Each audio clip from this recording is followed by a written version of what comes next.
Hello learners.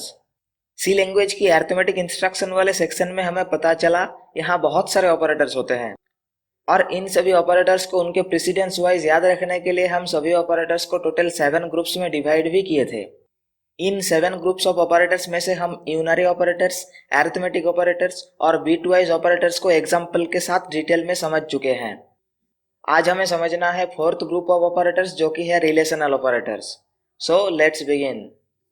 Relational operator, नाम से ही पता चल रहा है ये ऑपरेटर ऑपरेंड्स के बीच क्या रिलेशन है वो आइडेंटिफाई करने के लिए यूज होता है। रिलेशनल ऑपरेटर में टोटल 6 ऑपरेटर्स होते हैं और वो है ग्रेटर देन, ग्रेटर देन और लेस देन और इक्वल टू एंड आखिर में नॉट इक्वल टू। इन सभी 6 रिलेशनल ऑपरेटर्स को 2 प्रेसिडेंस लेवल में डिवाइड किया गया है। हाईएस्ट प्रायोरिटी में आते हैं ग्रेटर देन और equal to and less than और इक्वल टू, ये 4 ऑपरेटर्स। और लो प्रायोरिटी में आते हैं इक्वल टू और नॉट इक्वल टू, ये 2 ऑपरेटर्स। मतलब अगर किसी एक्सप्रेशन में ग्रेटर देन ऑपरेटर के साथ साथ अगर इक्वल टू ऑपरेटर भी शामिल है तो ग्रेटर देन ऑपरेटर की हाई प्रायोरिटी होने से वो पहले सॉल्व होंगे, फिर इक्वल टू ऑपरेटर सॉल्व होंगे।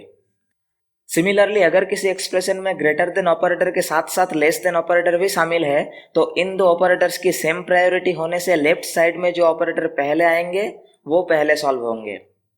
हम ऑलरेडी समझ चुके हैं एक्सप्रेशन में उपस्थित ऑपरेटर्स में जिन ऑपरेटर्स का प्रायोरिटी हाई है वो पहले सॉल्व होते हैं, और अगर किसी ऑपरेटर्स का प्रायोरिटी सेम है तो लेफ्ट साइड में जो ऑपरेटर पहले आते हैं वो पहले सॉल्व होते हैं, फिर उसके जस्ट राइट जो ऑपरेटर आते हैं वो सॉल्व होते हैं।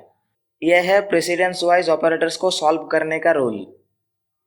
हम प्रीवियस लेसन में ऑलरेडी डिस्कस कर चुके हैं इस ऑपरेटर को असाइनमेंट ऑपरेटर कहा जाता है, इक्वल टू नहीं। फाइनली हमें पता चला सी लैंग्वेज में इक्वल टू ऑपरेटर होता है ये। हमें 2 टाइम्स ये सिंबल यूज करने हैं तब जाकर बनता है इक्वल टू ऑपरेटर, और ये 2 सिंबल मिलाकर बनते हैं not equal to operator. Equal to और नॉट इक्वल टू ये 2 ऑपरेटर्स को हम इक्वालिटी ऑपरेटर भी कहते हैं। तो अब तक हम समझे टोटल 6 टाइप्स के रिलेशनल ऑपरेटर्स होते हैं और इन सभी रिलेशनल ऑपरेटर्स को 2 प्रेसिडेंस लेवल में डिवाइड किया गया है। हाई प्रायोरिटी में आते हैं ग्रेटर देन और equal to and less than और इक्वल टू, ये 4 ऑपरेटर्स। और फिर लो प्रायोरिटी में आते हैं इक्वल टू और नॉट इक्वल टू, ये 2 ऑपरेटर्स। अब हमें रिलेशनल ऑपरेटर में 3 इंपॉर्टेंट पैरामीटर्स को याद रखने हैं। पहला, रिलेशनल ऑपरेटर आउटपुट के तौर पर हमेशा 0 और 1 प्रोवाइड करते हैं। दूसरा, 0 का मतलब होता है फॉल्स और 1 का मतलब होता है ट्रू। और तीसरा, एवरी नॉन जीरो नंबर को ट्रू ट्रीट किया जाता है और ओनली 0 को ही फॉल्स ट्रीट किया जाता है। जैसे 2, -2, 7, -7 एटसेट्रा, मतलब एवरी पॉजिटिव और negative numbers are treated as true and only 0 is treated as false. ये 3 बहुत ही इंपॉर्टेंट पैरामीटर है जिसे आपको याद रखने हैं। आइए कुछ एग्जांपल्स देखते हैं हमें रिलेशनल ऑपरेटर्स को कैसे सॉल्व करने हैं। जैसे इस एग्जांपल को देखिए, 5 = 7 ग्रेटर देन 2 लेस देन 3। आप पहले खुद से इस एक्सप्रेशन का रिजल्ट कैलकुलेट करने की कोशिश करें, फिर वीडियो को कंटिन्यू करें। तो यहाँ टोटल 3 रिलेशनल ऑपरेटर्स यूज हुए हैं, इक्वल टू, ग्रेटर देन और लेस देन। हमें मालूम है इक्वल टू से ग्रेटर देन और लेस देन ऑपरेटर्स का प्रायोरिटी हाई है तो ये ऑपरेटर्स पहले सॉल्व होंगे। लेकिन ग्रेटर देन और लेस देन का प्रायोरिटी सेम है तो यहाँ लेफ्ट साइड में जो पहले आ रहे हैं वो पहले सॉल्व होंगे। तो ग्रेटर देन ऑपरेटर पहले सॉल्व होंगे और एक्सप्रेशन कुछ ऐसा आएगा, 5 = 7 ग्रेटर देन 2 जो कि ट्रू है तो यहाँ होगा 1 लेस देन 3। अब लेस देन सॉल्व होके एक्सप्रेशन कुछ ऐसा आएगा, 5 = 1 लेस देन 3 जो कि ट्रू है तो 1, और फाइनली 5 = 1 जो कि फॉल्स है तो फाइनली एक्सप्रेशन का रिजल्ट आएगा 0। तो 5 = 7 greater than 2 less than 3 expression का रिजल्ट आया 0। अब इस एक्सप्रेशन को देखिए, 2 = 7 not equal to 5 greater than 9 less than equal to 2 greater than equal to 7 less than 8। आप देख सकते हैं इस एक्सप्रेशन में सभी रिलेशनल ऑपरेटर्स यूज हुए हैं।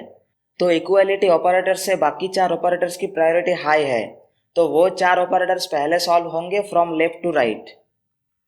सबसे पहले ग्रेटर देन सॉल्व होके एक्सप्रेशन कुछ ऐसा आएगा, 2 equal to 7 not equal to, फिर 5 ग्रेटर देन 9 जो कि फॉल्स है तो यहाँ 0, फिर less than equal to 2 greater than equal to 7 less than 8।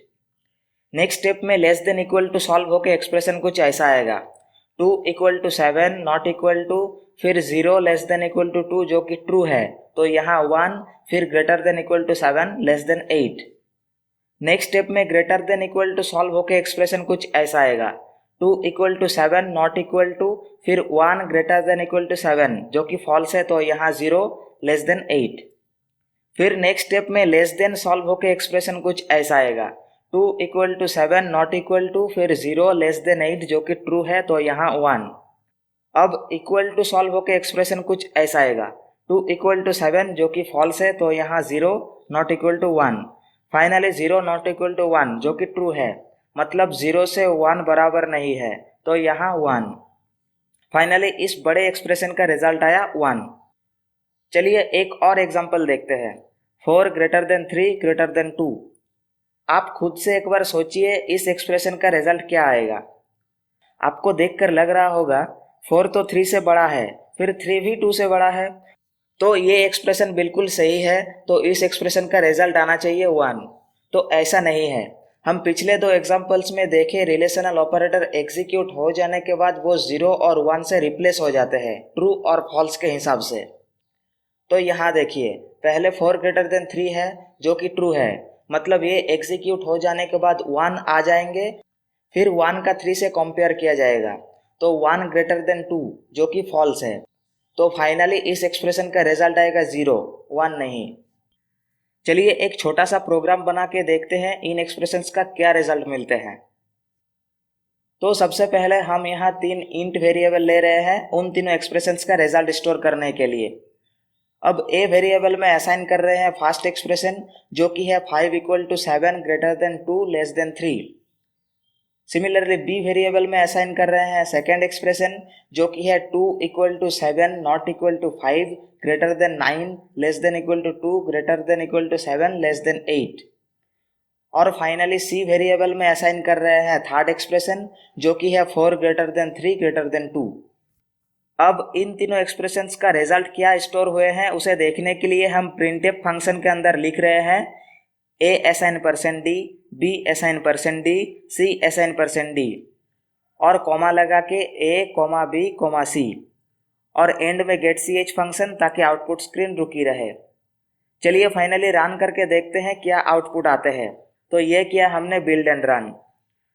आप देख सकते हैं ए असाइन 0, बी असाइन 1 और सी असाइन 0 आए हैं जैसा कि हम कैलकुलेट किए थे। तो ये है रिलेशनल ऑपरेटर्स जो कि आउटपुट के तौर पर हमेशा 0 नहीं तो 1 प्रोवाइड करते हैं।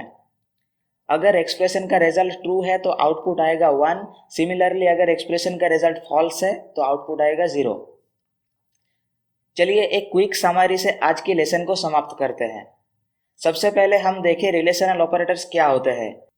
तो रिलेशनल ऑपरेटर वो होते हैं जो ऑपरेंड्स में रिलेशन क्या है वो जज करते हैं। फिर हम देखें टोटल 6 टाइप्स के रिलेशनल ऑपरेटर्स होते हैं और वो है greater than, less than, greater than equal to, less than equal to और नॉट इक्वल टू। इनमें से greater than, less than, greater than equal to और लेस देन इक्वल टू इन 4 ऑपरेटर्स का इक्वल टू और नॉट इक्वल टू से priority high है।